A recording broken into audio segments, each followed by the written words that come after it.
Prior to the conference, though, this has been superbly organised and it's got us back together. So it's I literally just bumped into somebody who worked for me in my first company over 20 years ago.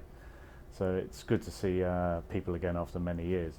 But the organisation's been great, kept in touch with exactly the right amount, not over amount. So it's a well-run event. Hybrid is probably the best way to go, because there's also a massive amount of expense flying places and also the impact on planet, etc., etc.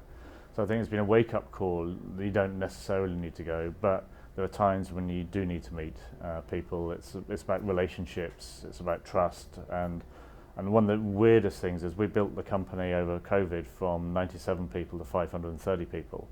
So I'd never met a lot of people in the company, and when you see them out of Zoom, they're completely different what they imagine them to be. Some are far taller, some are far smaller, and all sorts of weird sort of things, your perceptions you've created of somebody. So it is important to meet people because you get beyond the perceptions. So what will banking as a service and embedded finance have on the financial service industry, especially for consumers going forward?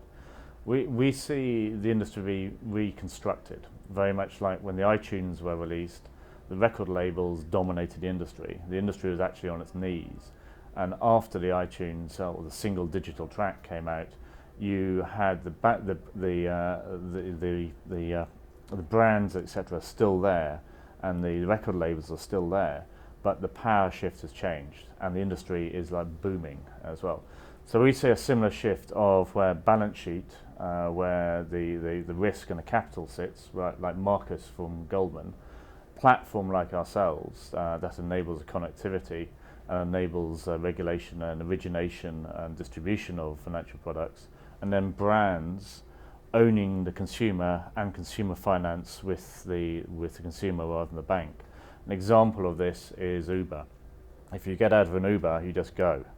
The payment and everything happens behind the scenes, and you don't have to go anywhere near a banking product. Pre-Uber, did you have enough change?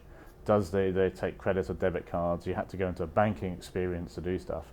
It shouldn't. So we see the future is embedded finance experiences in people like Nike, Manchester United and others, their experiences, where finance and banking just happens in the background, facilitated by us, and sitting still the risk on the balance sheets where it should sit, where the banks are.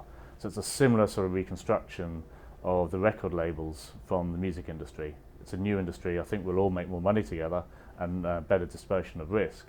And the most important thing is the consumer is happy.